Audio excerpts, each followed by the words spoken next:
On the sun-baked plains of Texas, cowpuncher Steve Brill, driven by crop failure and looming poverty, stumbles upon an ancient burial site shrouded in mystery. His neighbour, Juan Lopez, speaks of dark secrets and dire warnings passed down through generations. But Brill, desperate for any chance to change his fortunes, dismisses the ominous tale. As dusk settles of the lonely Mesquite plains, something stirs in the depths of the earth, something that bridges the old world and the new. Robert E. Howard's The Horror from the Mound blends weird western with supernatural dread. I am Tony Walker, human, all too human, and this is the Classic Ghost Stories podcast.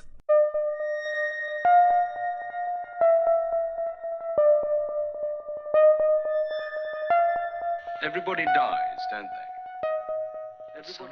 The Horror from the Mound by Robert E. Howard. Steve Brill did not believe in ghosts or demons. Juan Lopez did, but neither the caution of the one nor the sturdy skepticism of the other was shield against the horror that fell upon them. The horror forgotten by men for more than 300 years, a screaming fear monstrously resurrected from the black, lost ages. Yet, as Steve Brill sat on his sagging stoop that last evening, his thoughts were as far from uncanny menaces as the thoughts of a man can be. His ruminations were bitter, but materialistic. He surveyed his farmland and he swore. Brill was tall, rangy, and tough as boot leather, true son of the iron-bodied pioneers who wrenched West Texas from the wilderness. He was browned by the sun and strong as a longhorn steer. His lean legs and the boots on them showed his cowboy instincts, and now he cursed himself that he'd ever climbed off the hurricane deck of his crank-eyed Mustang and turned to farming. He was no farmer, the young puncher admitted profanely. Yet his failure had not all been his fault.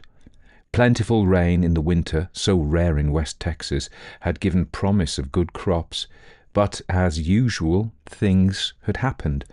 A late blizzard had destroyed all the budding fruit. The grain, which had looked so promising, was ripped to shreds and battered into the ground by terrific hailstorms just as it was turning yellow. A period of intense dryness, followed by another hailstorm, finished the corn. Then the cotton, which had somehow struggled through, fell before a swarm of grasshoppers, which stripped Brill's field almost overnight. So Brill sat and swore that he would not renew his lease. He gave fervent thanks that he did not own the land on which he had wasted his sweat, and that there were still broad rolling ranges to the west where a strong young man could make his living riding and roping. Now, as Brill sat glumly, he was aware of the approaching form of his nearest neighbour, Juan Lopez, a taciturn old Mexican who lived in a hut just out of sight over the hill across the creek and grubbed for a living. At present he was clearing a strip of land on an adjoining farm, and in returning to his hut he crossed a corner of Brill's pasture. Brill idly watched him climb through the barbed wire fence and trudge along the path he had worn in the short dry grass. He'd been working at his present job for over a month now, chopping down tough, gnarly mesquite trees and digging up their incredibly long roots, and Brill knew that he always followed the same path home. And watching, Brill noted him swerving far aside, seemingly to avoid a low rounded hillock which jutted above the level of the pasture. Lopez went far around this knoll, and Brill remembered that the old Mexican always circled it at a distance. And another thing came into Brill's idle mind.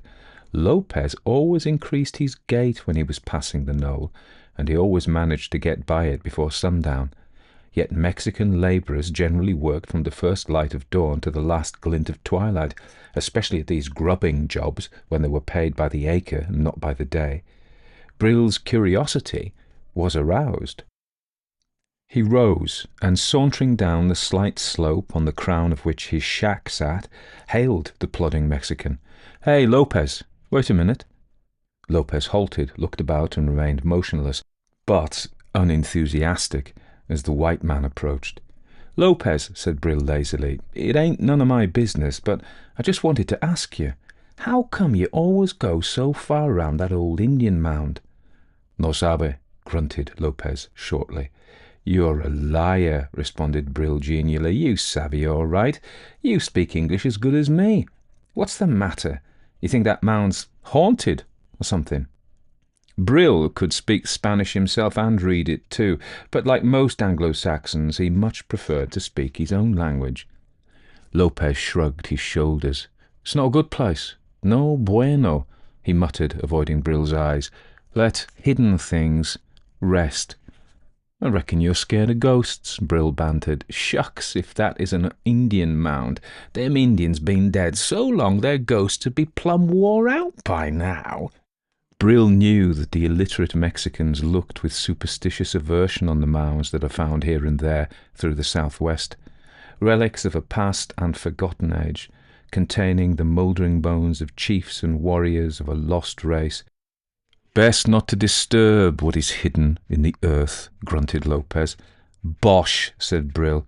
"Me and some boys busted into one of them mounds over in the Palo Pinto country and dug up pieces of a skeleton with some beads and flint arrowheads and the like. I kept some of the teeth a long time till I lost them, and I ain't never been haunted." "Indians!" snorted Lopez unexpectedly. "Who spoke of Indians? There have been more than Indians in this country. In the old times, strange things happened here.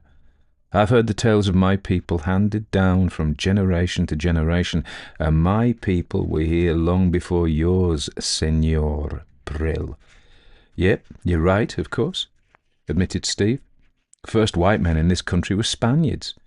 Coronado passed along not very far from here, I hear tell, and Hernando de Estrada expedition came through here, way back yonder, don't know how long ago. In 1545, said Lopez. They pitched camp yonder, where your corral stands now." Brill turned to glance at his rail-fenced corral, inhabited now by his saddle horse, a pair of workhorses, and a scrawny cow. "How come you know so much about it?" he asked curiously.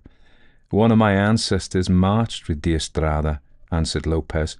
"A soldier, Porfirio Lopez.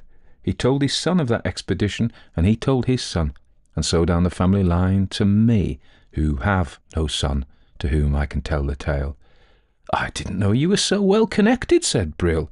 "Maybe you know something about the gold de Estrada was supposed to have hid round here somewhere." "There was no gold," growled Lopez. "De Estrada's soldiers bore only their arms, and they fought their way through hostile country. Many left their bones along the trail. Later, many years later, a mule train from Santa Fe was attacked not many miles from here by Comanches, and they hid their gold and escaped. So the legends got mixed up. But even their gold's not there now because gringo buffalo hunters found it and dug it up." Brill nodded abstractedly, hardly heeding.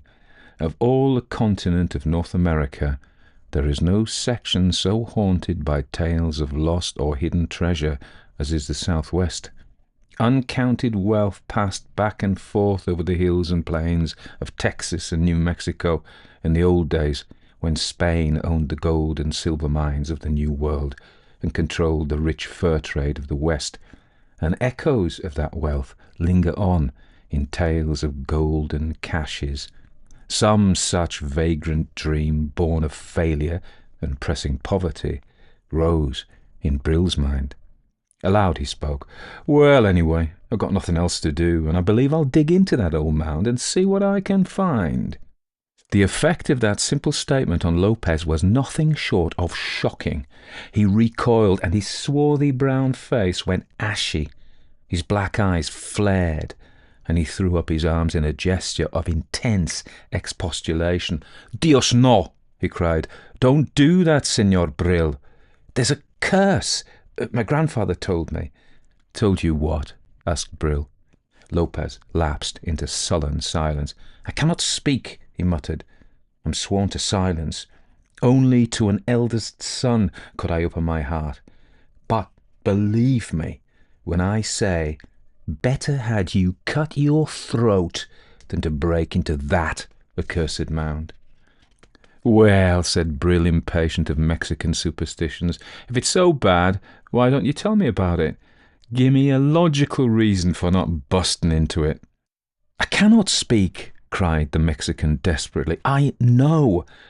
But I swore to silence on the holy crucifix, just as every man of my family was sworn. It is a thing so dark, it is to risk damnation even to speak of it.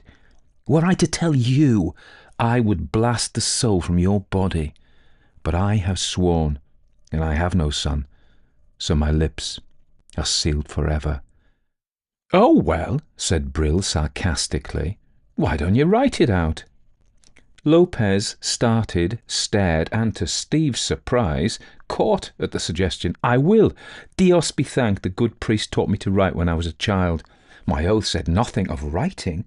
I only swore not to speak. I will write out the whole thing for you if you will swear not to speak of it afterward, and to destroy the paper as soon as you've read it." "Sure," said Brill, to humour him, and the old Mexican seemed much relieved. "Bueno. I will go at once and write. Tomorrow, as I go to work, I will bring you the paper, and you will understand why no one must open that accursed mound." And Lopez hurried along his homeward path, his stooped shoulders swaying with the effort of his unwonted haste. Steve grinned after him, shrugged his shoulders, and turned back towards his own shack. Then he halted, gazing back at the low rounded mound with its grass-grown sides. It must be an Indian tomb, he decided, what with its symmetry and its similarity to other Indian mounds he'd seen. He scowled as he tried to figure out the seeming connection between the mysterious knoll and the martial ancestor of Juan Lopez. Brill gazed after the receding figure of the old Mexican.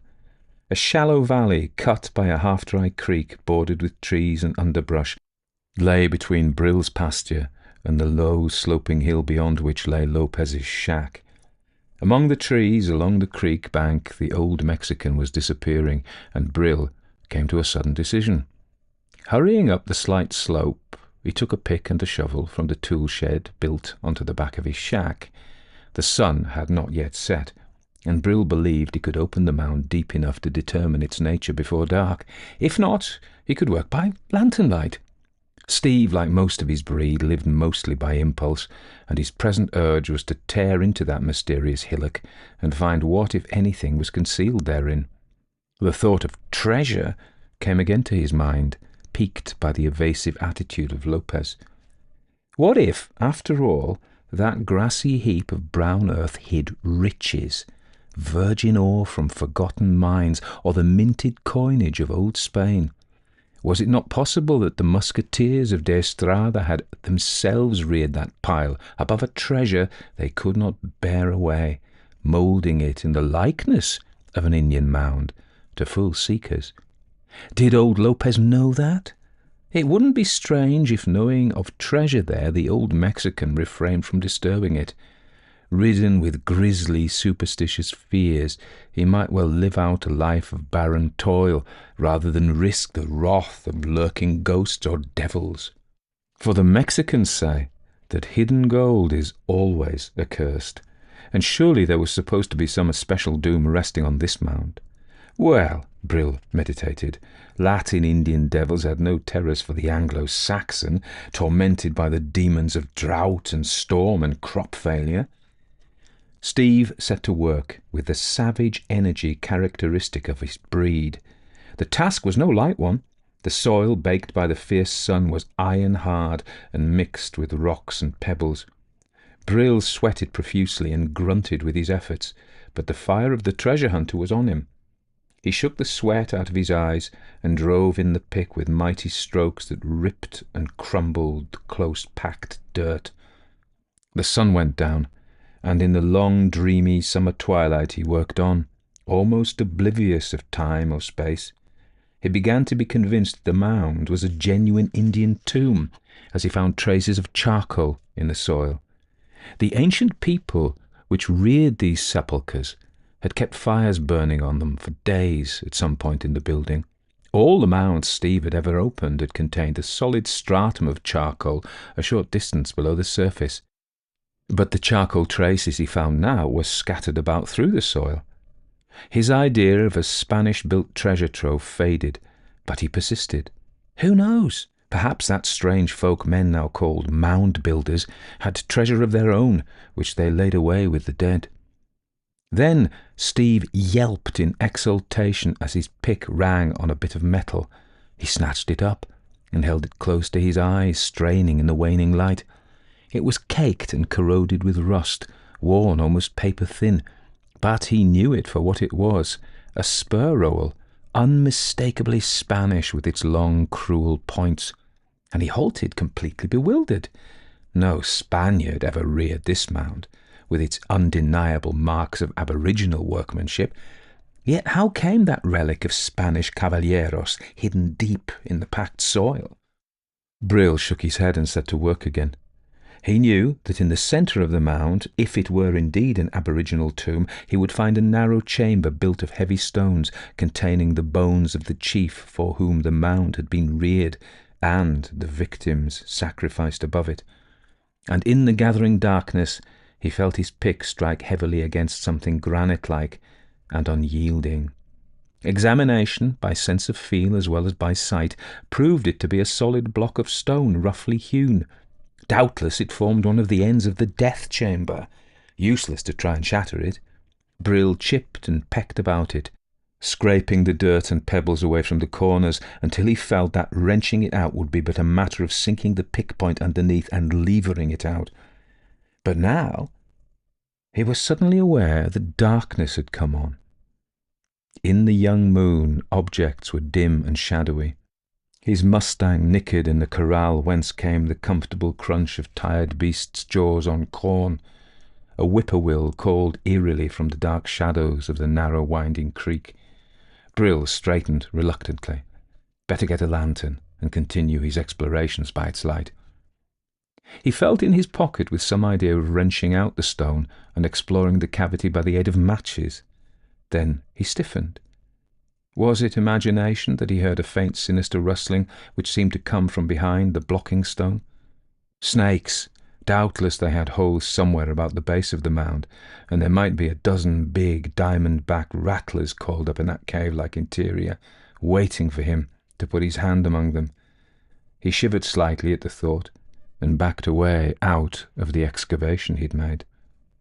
It wouldn't do to go poking about blindly into holes, and for the past few minutes he realized he'd been aware of a faint, foul odour exuding from interstices about the blocking stone.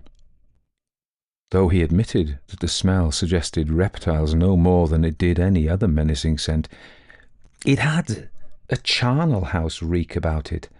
Gases formed in the chamber of death, no doubt, and dangerous to the living. Steve laid down his pick and returned to the house, impatient of the necessary delay.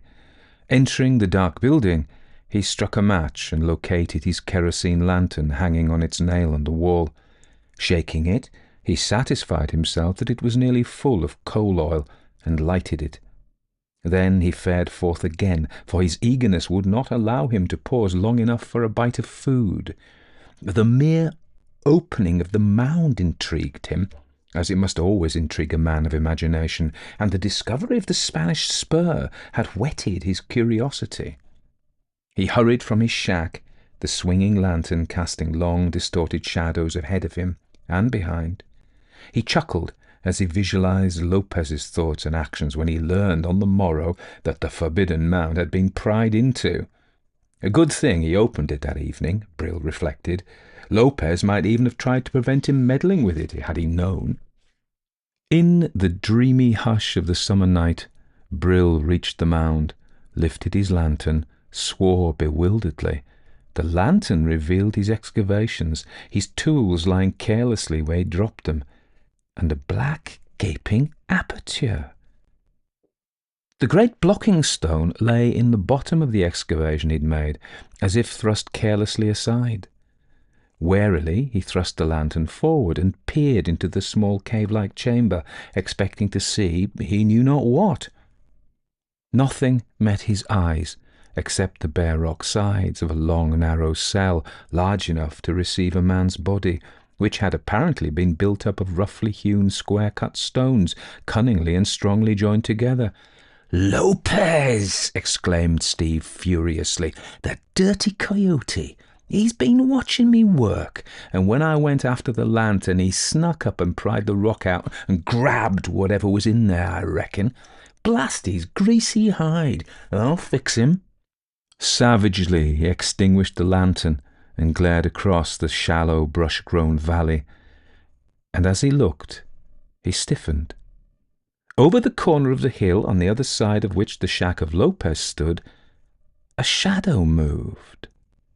The slender moon was setting, the light dim and the play of shadows baffling, but Steve's eyes were sharpened by the sun and winds of the wastelands, and he knew that it was some two-legged creature that was disappearing over the low shoulder of the mesquite-grown hill.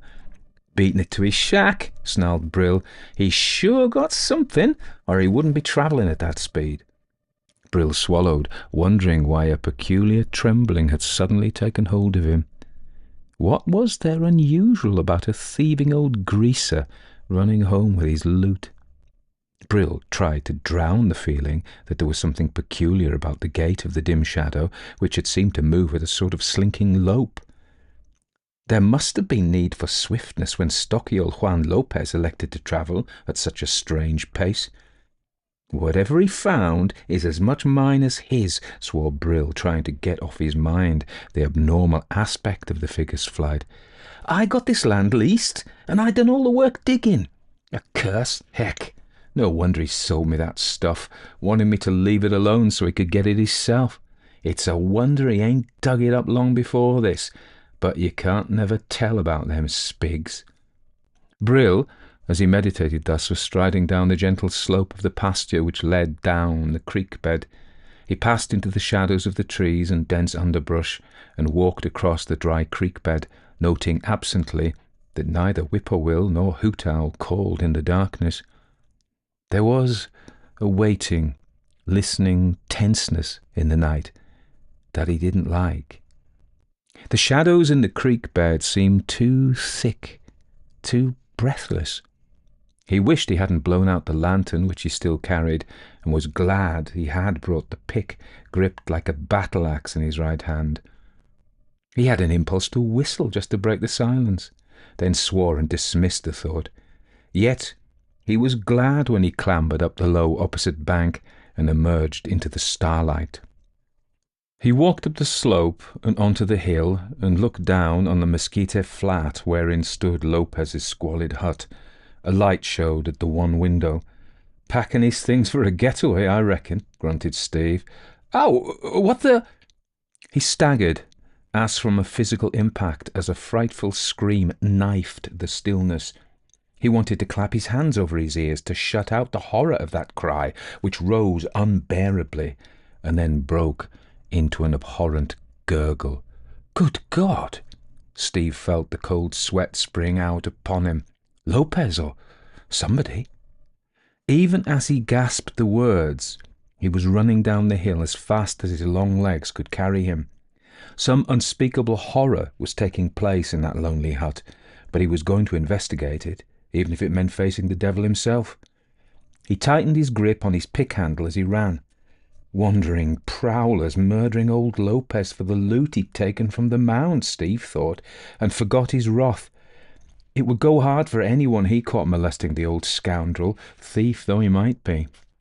He hit the flat running hard, and then the light in the hut went out, and Steve staggered in full flight, bringing up against a mesquite tree with an impact that jolted a grunt out of him and tore his hands on the thorns. Rebounding with a sobbed curse, he rushed for the shack, nerving himself for what he might see, his hair still standing on end at what he'd already seen. Brill tried the one door of the hut and found it bolted. He shouted to Lopez and received no answer. Yet utter silence did not reign. From within came a curious, muffled, worrying sound that ceased as Brill swung his pick, crashing against the door. The flimsy portal splintered, and Brill leaped into the dark hut, eyes blazing, pick swung high for a desperate onslaught. But no sound ruffled the grisly silence, and in the darkness nothing stirred, though Brill's chaotic imagination peopled the shadowed corners of the hut with shapes of horror. With a hand damp with perspiration, he found a match and struck it. Besides himself, only Lopez occupied the hut. Old Lopez, stark dead on the dirt floor, arms spread wide like a crucifix, mouth sagging open in a semblance of idiocy, eyes wide and staring with a horror that Brill found intolerable. The one window gaped open, showing the method of the slayer's exit, possibly his entrance as well. He went to that window and gazed out warily.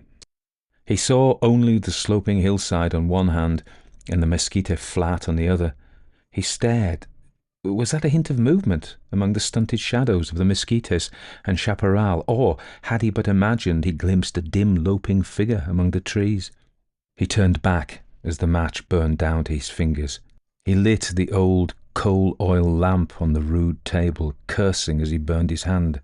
The globe of the lamp was very hot, as if it had been burning for hours. Reluctantly, he turned to the corpse on the floor. Whatever sort of death had come to Lopez, it had been horrible. But Brill, gingerly examining the dead man, found no wound, no mark of knife or bludgeon on him. Wait, there was a thin smear of blood on Brill's questing hand. Searching, he found the source, 3 or 4 tiny punctures in Lopez's throat, from which blood had oozed sluggishly. At first he thought that they had been inflicted with a stiletto, a thin, round, edgeless dagger. Then he shook his head. He'd seen stiletto wounds. He had the scar of one on his own body. These wounds more resembled the bite of some animal. They looked like the marks of pointed fangs. Yet Brill did not believe they were deep enough to have caused death, nor had much blood flowed from them. A belief abhorrent with grisly speculations rose up in the dark corners of his mind that Lopez had died of fright, and that the wounds had been inflicted either simultaneously with his death or an instant afterward. And Steve noticed something else. Scrawled about on the floor lay a number of dingy leaves of paper, scrawled in the old Mexican's crude hand. He would write of the curse of the Mound, it said. There were the sheets on which he'd written. There was the stump of a pencil on the floor. There was the hot lamp globe, all mute witnesses that the old Mexican had been seated at the rough-hewn table, writing for hours. Then it was not he who opened the Mound chamber and stole the contents. But who was it, in God's name? And who or what was it that Brill had glimpsed loping over the shoulder of the hill? Well, there was but one thing to do: saddle his Mustang and ride the 10 miles to Coyote Wells, the nearest town, and inform the sheriff of the murder. Brill gathered up the papers. The last was crumpled in the old man's clutching hand, and Brill secured it with some difficulty. Then, as he turned to extinguish the light, he hesitated and cursed himself for the crawling fear that lurked at the back of his mind, fear of the shadowy thing he had seen cross the window just before the light was extinguished in the hut. The long arm of the murderer, he thought, reaching for the lamp to put it out, no doubt. What had there been abnormal or inhuman about that vision, distorted though it must have been in the dim lamplight and shadow? As a man strives to remember the details of a nightmare dream, Steve tried to define in his mind some clear reason that would explain why that flying glimpse had unnerved him to the extent of blundering headlong into a tree, and why the mere vague remembrance of it now caused cold sweat to break out on him. Cursing himself to keep up his courage, he lighted his lantern, blew out the lamp on the rough table, and resolutely set forth, grasping his pick like a weapon. After all, why should certain seemingly abnormal aspects about a sordid murder upset him? Such crimes were abhorrent, but common enough, especially among Mexicans, who cherished unguessed feuds. Then, as he stepped into the silent, star-flecked night, he brought up short. From across the creek sounded the sudden, soul-shaking scream of a horse in deadly terror, then a mad drumming of hoofs that receded in the distance, and Brill swore in rage and dismay. Was it a panther lurking in the hills? Had a monster cat slain old Lopez? Then, why was the victim not marked with the scars of fierce hooked talons? And who extinguished the light in the hut? As he wondered, Brill was running swiftly toward the dark creek. Not lightly does a cowpuncher regard the stampeding of his stock. As he passed into the darkness of the brush along the dry creek, Brill found his tongue strangely dry. He kept swallowing, and he held the lantern high. It made but faint impression in the gloom, but seemed to accentuate the blackness of crowding shadows. For some strange reason, the thought entered Brill's chaotic mind that though the land was new to the Anglo-Saxon, it was, in reality, very old. That broken and desecrated tomb was mute evidence that the land was ancient to man. And suddenly the night and the hills and the shadows bore on Brill with a sense of hideous antiquity. Here had long generations of men lived and died before Brill's ancestors ever heard of the land. In the night, in the shadows of this very creek, men had no doubt given up their ghosts in grisly ways.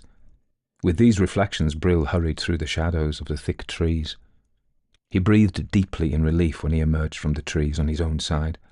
Hurrying up the gentle slope to the railed corral, he held up his lantern, investigating. The corral was empty. Not even the placid cow was in sight. And the bars were down.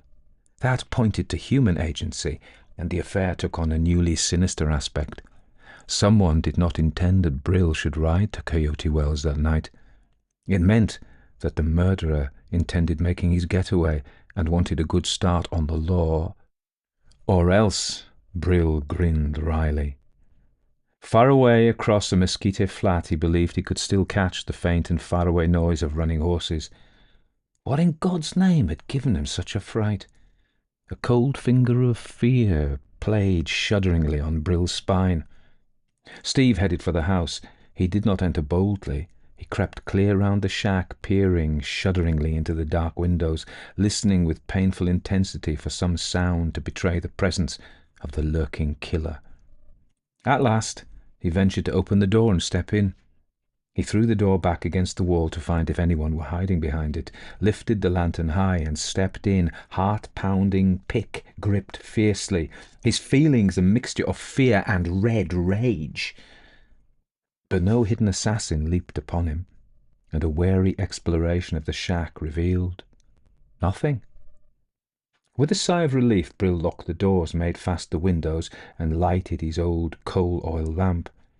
The thought of old Lopez lying, a glassy-eyed corpse, alone in the hut across the creek, made him wince and shudder. But he did not intend to start for town on foot in the night. He drew from its hiding place his reliable old Colt 45, spun the blue steel cylinder, and grinned mirthlessly. Maybe the killer did not intend to leave any witnesses to his crime alive. Well, let him come. He, or they, would find a young cowpuncher with a six-shooter less easy prey than an old unarmed Mexican. And that reminded Brill of the papers he'd brought from the hut. Taking care that he was not in line with a window through which a sudden bullet might come, he settled himself to read, with one ear alert for stealthy sounds.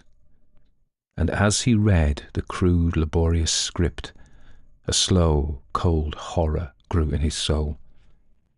It was a tale of fear that the old Mexican had scrawled, a tale handed down from generation to generation, a tale of ancient times. And Brill read of the wanderings of the Caballero Hernando de Estrada and his armoured pikemen who dared the deserts of the southwest when all was strange and unknown. There were some 40-odd soldiers, servants and masters at the beginning, the manuscript ran. There was a captain, de Estrada, and the priest, and young Juan Sevilla, and Don Santiago de Valdez, a mysterious nobleman who had been taken off a helplessly floating ship in the Caribbean Sea. All the others of the crew and passengers had died of plague, he had said, and he had cast their bodies overboard. So de Estrada had taken him aboard the ship that was bearing the expedition from Spain, and de Valdez joined them in their explorations. Brill read something of their wanderings, told in the crude style of old Lopez, as the old Mexican's ancestors had handed down the tale for over 300 years. The bare written words dimly reflected the terrific hardships the explorers had encountered: drought, thirst, floods, the desert sandstorms, the spears of hostile redskins. But it was of another peril that old Lopez told, a grisly, lurking horror that fell upon the lonely caravan wandering through the immensity of the wild. Man by man they fell, and no man knew the slayer. Fear and black suspicion ate at the heart of the expedition like a canker, and their leader knew not where to turn. This was all they knew. Among them was a fiend in human form. Men began to draw apart from each other, to scatter along the line of march, and this mutual suspicion that sought security in solitude made it easier for the fiend. The skeleton of the expedition staggered through the wilderness, lost, dazed, and helpless, and still the unseen horror hung on their flanks, dragging down the stragglers, preying on drowsing sentries and sleeping men. And on the throat of each was found the wounds of pointed fangs that bled the victim white, so that the living knew with what manner of evil they had to deal. Men reeled through the wild, calling on the saints or blaspheming in their terror, fighting frenziedly against sleep until they fell with exhaustion and sleep stole on them with horror and death. Suspicion centered on a great black man, a cannibal slave from Calabar, and they put him in chains. But young Juan Sevilla went the way of the rest, and then the priest was taken. But the priest fought off his fiendish assailant and lived long enough to gasp the demon's name to Estrada, and Brill, shuddering and wide-eyed, read. And now it was evident to de Estrada that the good priest had spoken the truth, and the slayer was Don Santiago de Valdez, who was a vampire, an undead fiend subsisting on the blood of the living, and de Estrada called to mind a certain foul nobleman who had lurked in the mountains of Castile since the days of the Moors, feeding off the blood of helpless victims, which lent him a ghastly immortality. This nobleman had been driven forth. None knew where he had fled, but it was evident that he and Don Santiago were the same man. He had fled Spain by ship, and de Estrada knew that the people of that ship had died not by plague, as the fiend had represented, but by the fangs of the vampire. De Estrada and the black man and the few soldiers who still lived went searching for him, and found him stretched in bestial sleep in a clump of chaparral, fully gorged as he was with human blood from his last victim. Now it is well known that a vampire, like a great serpent, when well gorged, falls into a deep sleep and may be taken without peril. But de Estrada was at a loss as to how to dispose of the monster, for how may the dead be slain? For a vampire is a man who has died long ago, yet is quick with a certain foul unlife. The men urged that the caballero drive a stake through the fiend's heart and cut off his head, uttering the holy words that would crumble the long-dead body into dust. But the priest was dead, and de Estrada feared that in the act the monster might waken. So they took Don Santiago, lifting him softly, and bore him to an old Indian mound nearby. This they opened, taking forth the bones they found there, and they placed the vampire within and sealed up the mound, Dios grant, till Judgment Day.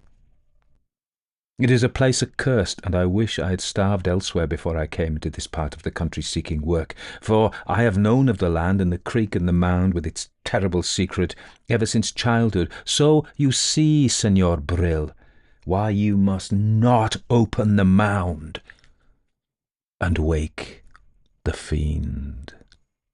There the manuscript ended with an erratic scratch of the pencil that tore the crumpled leaf. Brill rose, his heart pounding wildly, his face bloodless, his tongue cleaving to his palate. He gagged and found words. That's why the spur was in the mound. One of them Spaniards dropped it while there was a digging, and I might have knowed it'd been dug into before, the way the charcoal was scattered about, but good God, Aghast, he shrank from the black visions. An undead monster, stirring in the gloom of his tomb, thrusting from within to push aside the stone loosened by the pick of ignorance. A shadowy shape loping over the hill toward a light that betokened a human prey. A frightful long arm that crossed a dim lighted window. "It's madness," he gasped. "Lopez was plumb loco. They ain't no such things as vampires. If they is, why didn't he get me first, instead of Lopez?" Unless he was scouting around, making sure of everything before he pounced. Oh, hell, it's all a pipe dream. The words froze in his throat. At the window, a face glared and gibbered soundlessly at him. Two icy eyes pierced his very soul. A shriek burst from his throat, and that ghastly visage vanished. But the very air was permeated by the foul scent that had hung about the ancient mound. And now the door creaked, bent slowly inward. Brill backed up against the wall, his gun shaking in his hand. It did not occur to him to fire through the door. In his chaotic brain he had but one thought, that only that thin portal of wood separated him from some horror born out of the womb of night and gloom and by the black past. His eyes were distended as he saw the door give, as he heard the staples of the bolt groan. The door burst inward. Brill didn't scream. His tongue was frozen to the roof of his mouth. His fear-glazed eyes took in the tall, vulture-like form. The icy eyes, the long black fingernails, the mouldering garb, hideously ancient, the long spurred boot, the slouch hat with its crumbling feather, the flowing cloak that was falling to slow shreds. Framed in the black doorway crouched that abhorrent shape out of the past, and Brill's brain reeled. A savage cold radiated from the figure, the scent of mouldering clay and charnel house refuse, and then the undead came at the living like a swooping vulture. Brill fired point blank and saw a shred of rotten cloth fly from the thing's breast. The vampire reeled beneath the impact of the heavy ball, then righted himself, and came on with frightful speed. Brill reeled back against the wall with a choking cry, the gun falling from his nerveless hand. The black legends were true, then. Human weapons were powerless. For may a man kill one already dead for long centuries as mortals die? Then the claw-like hands at his throat roused the young cowpuncher to a frenzy of madness. As his pioneer ancestors fought hand-to-hand against brain-shattering odds, Steve Brill fought the cold, dead, crawling thing that sought his life and his soul. Of that ghastly battle, Brill never remembered much. It was a blind chaos in which he screamed beast-like, tore and slugged and hammered, where long black nails like the talons of a panther tore at him, and pointed teeth snapped again and again at his throat. Rolling and tumbling about the room, both half enveloped by the musty folds of that ancient rotting cloak, they smote and tore at each other among the ruins of the shattered furniture, and the fury of the vampire was not more terrible than the fear-crazed desperation of his victim. They crashed headlong into the table, knocking it down upon its side, and the coal oil lamp splintered on the floor, spraying the walls with sudden flames. Brill felt the bite of the burning oil that spat at him, but in the red frenzy of the fight he gave no heed. The black talons were tearing at him, the inhuman eyes burning icily into his soul. Between his frantic fingers the withered flesh of the monster was hard as dry wood, and wave after wave of blind madness swept over Steve Brill. Like a man battling a nightmare, he screamed and smote, while all about them the fire leaped up and caught at the walls and roof. Through darting jets and licking tongues of flames they reeled and rolled like a demon and a mortal warring on the fire-lanced floors of hell. And in the growing tumult of the flames, Brill gathered himself for one last volcanic burst of frenzied strength. Breaking away and staggering up, gasping and bloody, he lunged blindly at the foul shape and caught it in a grip not even the vampire could break.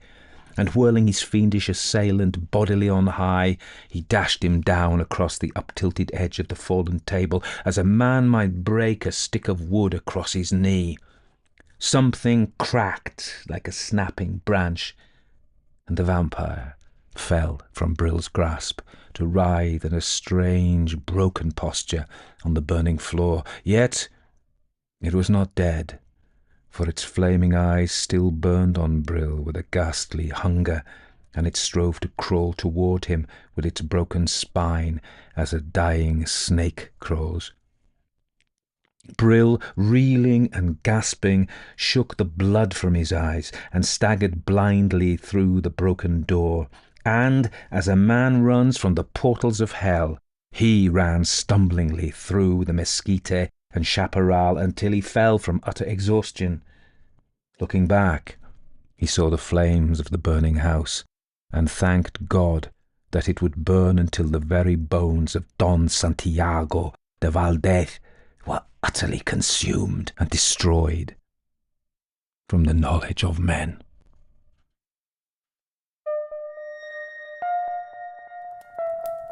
You might be one of those people like me who doesn't like the stories to be interrupted with ads. And this podcast has ads on it. However, there is a solution. If you would like access to the stories without ads and a link to a library of all the stories I've ever done that you can download without ads, you can get that by becoming a patron. So if you join for $5 or the equivalent in your currency a month, you can have all the stories ad-free. So consider becoming a patron. Go to patreon.com/Barcud, Barcud.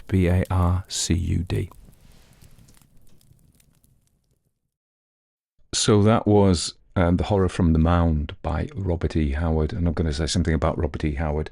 It's the second story I've ever done of his, and it is the first one in 2025, which is our 6th calendar year of operation here. That sounds rather grand, doesn't it? Of operation. So anyway, Robert E. Howard, born 1906. So he was a prolific American author. And I hope you don't mind I did it in an accent which suggested he was from somewhere like Brampton, near Carlisle. Actually, probably not. But, anyway, it wasn't an authentic accent, particularly for Juan Lopez. And also, I'm also aware that the New World Spanish doesn't pronounce it Lopez, but Lopez. So I learned a bit of Spanish years ago from a Castilian speaker. So there we are. So anyway, he was prolific, born in 1906 in Pista, Texas. So he knew the area, and he spent most of his life in the small town of Cross Plains. He was a great, like many of the pulp authors in those days, was a great letter writer. So we've got lots and lots of his letters, and he corresponded with lots of other people, particularly, or perhaps most importantly from our point of view, with H.P. Lovecraft. Although he didn't restrict himself to horror, he wrote all sorts of things, and he was a big, you can tell from the tenor of the story that it's all about, we're in an era of boys' own stories, aren't we, where men are men, and they go out and conquer the world, and they're really tough. They're really tough, as we would say. So he moved around Texas because his dad was a traveling doctor, and this itinerant lifestyle exposed him to a variety of people and experiences that would later inform his writing. He was a voracious reader from an early age, and he liked tales of adventure, history, and mythology, and that's all evident in his work.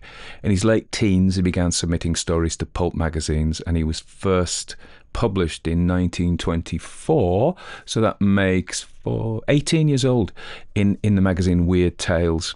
And for Weird Tales, he wrote most of his enduring characters, including Cull of Atlantis and, of course, Conan the Barbarian, who is his most famous creation, really. So vivid world building, a blend of historical elements with fantastical imagination. And I think that's right. He was interested in history, whereas if we compare somebody like Lovecraft or even Clark Ashton Smith, they're, Averoigne is sort of vaguely historical, but the history of places, shoot me down if you disagree, was not central to them. Whereas I think, the last story we did by Robert E. Howard was set in Ireland. So the place, the spirit of a place and the history of a place and how it informs the super of a real place, not an imaginary place, is important. You feel, I've never been, but you feel Texas in this story, I imagine. He seems to conjure it. So he wrote lots and lots of stuff. His characters tend to be tough guys. So he wrote historical adventure stories, boxing tales, detective fiction, horror, and traditional westerns. And it's very distinctly masculine and tough, The characters are typically strong, physically imposing men who rely on their brawn, wits, and courage to overcome challenges. So this is probably of its time, really. The emphasis on masculinity and physical prowess is particularly evident in these heroic fantasy and adventure stories, but also in this one. And I think a story like this probably wouldn't get published now. It's too masculine of its time. Yeah, I'm not saying that's right or wrong. I'm just teasing you just because remember, as we've said before, the greatest and the easiest emotion to conjure on the internet is outrage. So it's very easy to create outrage. So I've just been teasing you a little bit there just to see how many are spluttering over your coffee. Either way, some of you are like, no, culture wars, and diving in one side or the other, But anyway, let's not bother. Solomon Kane, I think he was occult detective Solomon Kane. I haven't read as much Robert E. Howard as I should. Well, I read him in probably like many people, in my mid-teens when I was into sword and sorcery and fantasy and reading, Moorcock and people like that, and Fritz Leiber, I got corrected for that, I think. Fritz Leiber. And there we are. So there we are. Now, the sad thing was, he was really successful, but he was depressed throughout his life. He was deeply attached to his mother, who had tuberculosis, really common in those days, and killed a lot of people in those days. And when he learned that she'd fallen into a terminal coma, he took his own life on the 11th of June, 1936, and he was only 30. So, that is a great tragedy for a young man. And when I was reading the story, he's purple prose, and he's over the top. Not as purple as Lovecraft, and his language isn't as ornate and baroque or rococo even as Lovecraft or Clark Ashton Smith and that whole cosmic horror stuff. But it is a little bit. It's drawn in primal colours. Let's say it's heavily printed on the page, but it wasn't bad. I thought it was the structure. It was really sweet, not sweet, really effective. So basically, he's poor. We set up. This man's desperate. Steve Brill. His money. He's going to quit, and he sees this mound which he saw before, and he has the idea. No, he sees Juan Lopez, doesn't he? And then they talk about the mound, and then he has the idea treasure. Because remember, mounds were full of treasure. If we go back to 16th century Europe, or particularly Britain, which I know better, there was lots of digging. To be a digger was an insult because of these treasure hunters. It was like a craze, like an internet craze before the internet, people doing stupid things. And they dug into all the burial mounds and robbed them, Even people like John Dee and Edward Kelly's psychic sidekick were digging and were asking the spirits which mounds had treasure in, because everybody wanted to find treasure. So that kind of digging into mounds has a pedigree. And so he sees it. And we set up, this man's poor, he's desperate. He gets this hint, and he's about to spill the beans. Juan Lopez is about to spill the beans in written form to get round his oath, and he hasn't got a son that he can tell to. So that's nicely created, that this Mexican guy is burdened by this knowledge and has nobody to share it with, and thus lessen the tension he feels from knowing this dreadful truth. And then he thinks, yeah, I can write it. And that's nice. I think that is all really plausible, nice stuff, the way it's done. And then and he says about the impulsivity, and we think of tough guys as being impulsive. I used to have patients who young violent men, and we would try and kind of build a little space between the feeling and the act. So basically what I mean is they would come back, oh, I had a bad weekend, oh, what happened? Oh, I punched a guy, I beat a guy up in a bar. Oh, right, yeah, how did that happen? Well, he looked at me funny. And then what happened? Then I hit him. Okay, right, well, we need to build a little bit of space between him looking at you funny and giving you enough time to think first about other ways to behave rather than just boom, there you go. And this was the big problem. And of course, so perhaps Steve Brill is that kind of man, isn't he? And he says he's impulsive. And I think Robert E. Howard talks about this character, this class of men. Probably most of his heroes who are physical men, they don't think a ton, but they punch a ton, you know? And good for them, because if they didn't, where would we be? He wouldn't have survived, would he? So punching a ton can be really helpful. Probably if you do both if you're capable of both. Peter Gabriel quote came to my mind: fear is a mother of violence. But I fundamentally believe, shoot me down if you disagree, that violence is the ultimate arbiter of civilization. It is only the threat of violence that stops people behaving like complete beasts and is therefore the cornerstone of the rule of law. I don't necessarily believe that people are inherently good. So although I like to think of myself as kind of a bit of an anarchist, I don't fundamentally believe in the goodness of human nature. I think it's mixed. I think some people are wonderfully good and some people are fiendish. You know, we have to have laws. There we are. So there we are. I don't know what that makes me. Puts me on a scale. Who cares?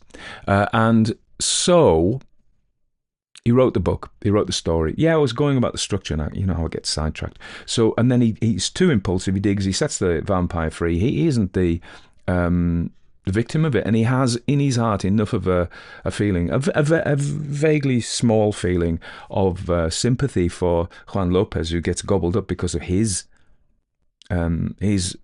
impulsive and thoughtless action. And then he sorts out the vampire himself. And I thought it was, for a short story, it was a really nice structure. It worked really well, I thought. Let's say something about, he wrote a lot of letters, and he wrote in letter number 206 to Tevis Clyde Smith about May 32. He published this, and there was a guy called Olson. This just shows you that before we had the internet, we had people like this writing letters. So Olson's bizarre reactions to this story. Olson objected to Howard's portrayal of vampires, claiming that Christ was a vampire and that vampires were idealists with specific earth gravity. Howard found Olson's interpretations both frustrating and indicative of possible mental instability. No comment. In his response to Lovecraft's comments on the story, letter 208, May 24th, 1932, Howard expressed appreciation for the feedback, particularly regarding the horror from the Mound.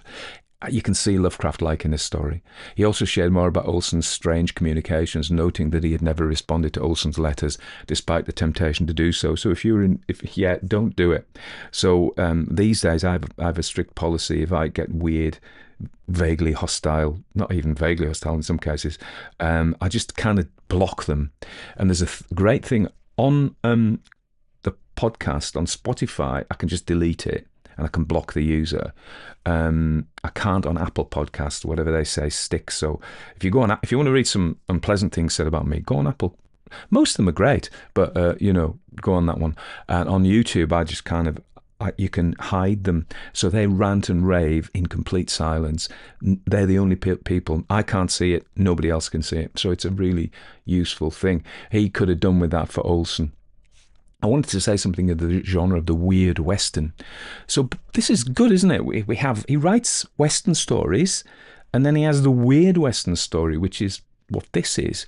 The only comparable one that I could find in the weird Western was one that we've also done by Anthony Boucher's They Bite, 1943. So, decade plus later than this one. And that's set in this rugged Western setting with horrific elements. I won't put any spoilers in there, but I've done that one. If you're developing a liking for weird Westerns, go and listen to that one.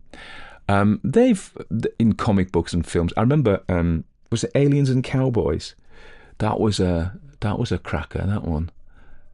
Perhaps a little bit too outré for me, but there we are.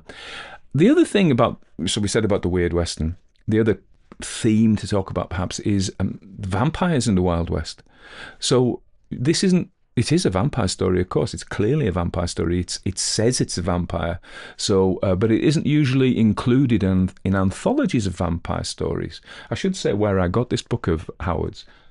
In fact, I got it in a charity shop for 90 pence. So, and it's a lovely collection of these weird tales.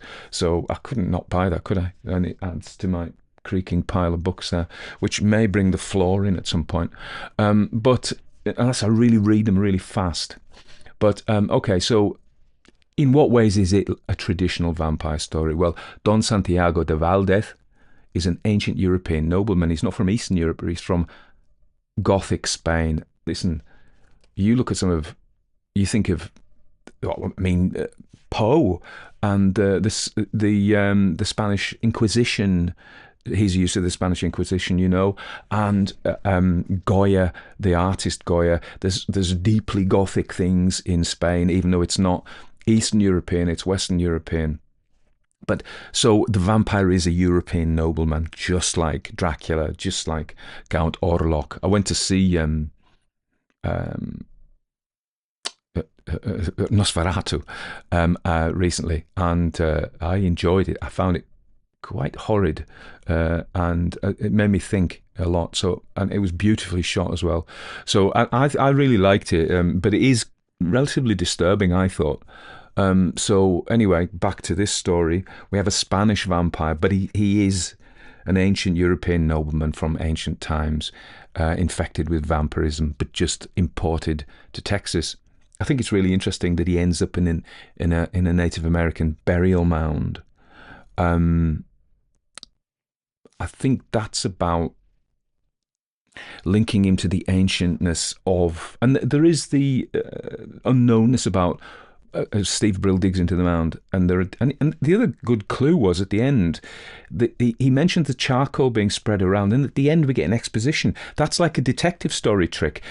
They place a clue, they don't tell you, they don't point to it too heavily, too obviously, and then they explain it, and you go, aha! So that's actually a detective fiction trick. I mean, it's foreshadowing, but that exposition of how it meant this is very characteristic of detective fiction of the period. And of course, Robert E. Howard wrote detective fiction. So, but I think going back to it, by burying it in this ancient mound, it is linking the European vampire to the native spirits and the ancientness of the area. Because I think this area of, I don't know, I've never been, but this area of Texas and the Southwest, particularly at that time, with the heavy Hispanic, of course the Spanish were the first colonists there, and they brought a lot of their culture, and then the Anglos came in, the gringos. I don't know if that's a rude word. He uses it, but he's also relatively, he's period context racist, isn't he? Just casually about Mexican people and this superiority of the Anglo-Saxon, etc. That just comes out, which is, absolutely typical of his time. I don't really want to dwell on that stuff. So there are the Spanish-speaking colonists and the English-speaking colonists, and they are both, as Tori Amos said in Sort of Fairy Tale, she says, we're just imposters in this country. Now, I'm not making that as a comment at all, really. I'm not making a serious comment. I just like the line. So there is this awareness of the ancient and unfathomable nature of because they don't know anything about them. And this links, I often quote Mark Fisher, his idea of the eerie, which is a lot to do with agency, i.e. somebody did something but we don't know. So we talk about the eeriness of like Stonehenge. Who built it? Why did they build it? And this is the same thing, the eeriness of a curlew's call at night. What's going on out there? And it's this unsettling gap that we have in us, this tension that we have in us when something's happened and we don't know why. And it's just human nature. It's like an open loop. It's a question, and we just feel uneasy until those questions are answered, particularly if that unanswered question, not like the eeriness of a curlew's call, but if a dog barks at night, why did it bark? Is there somebody out there? And then the question that leads from that, do they mean me ill? And I think when we look at this burial mound, the question is, in Steve Brill's mind and Juan Lopez, even though Steve Brill's a skeptic, wrongly, of course, it's about, yes, there's something ancient in there, and yes, it does mean me ill, but I don't know what it is. It's powerful. And that leads me to the kind of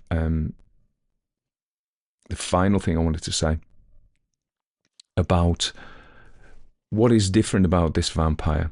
I mean, it's the same in some ways. It drinks blood. It's got sharp teeth. It kills people.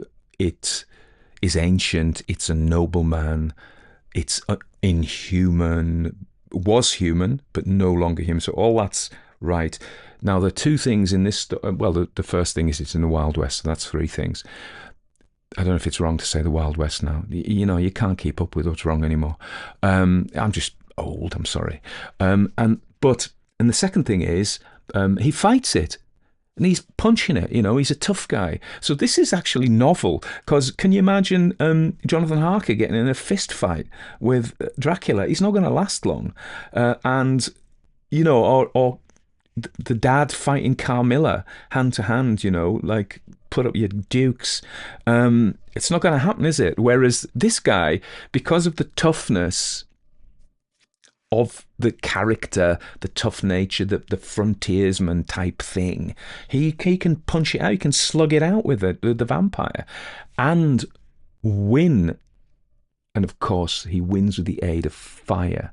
So fire, of course, is a purifying element. If we have diseased remains, we would burn them. Anything, we burn contaminated things, don't we? It's not usual that we get rid of vampires according to the law through fire. So that is different as well. I mean, sunlight, yeah. Stakes, yeah. Iron spikes in the heart, yeah. They can all chopping the head off, putting a bit of garlic in the mouth. Yeah, you can do all of those. So fire is slightly different. Anyway, just to wrap that up, I thought it was a really competent story. It was of its time. It was a pulp story about a tough frontiersman.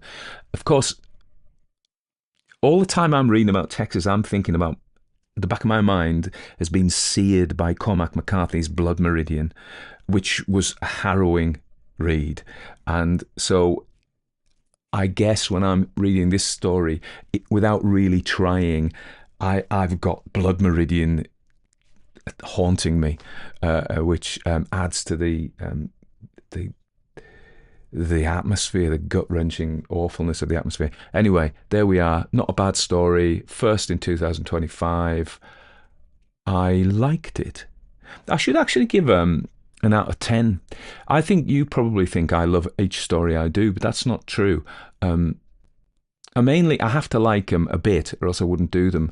But some I love, I would give 10, and some I would give 4 or 5. 5 maybe. I probably wouldn't do one that was less than 5. I think this was an 8, 7.5. I never trust anybody who gives you 0.5s or halves. When I was working, you always said, if you'd often do scalings, and you'd say, well, how do you feel today? Out of 10, or how blah blah out of 10. And anybody gives you a half or a minus, suspicious. Just answer the question according to the things I've given you. So out of 10, no half marks. What do you think about this? I reckon 8.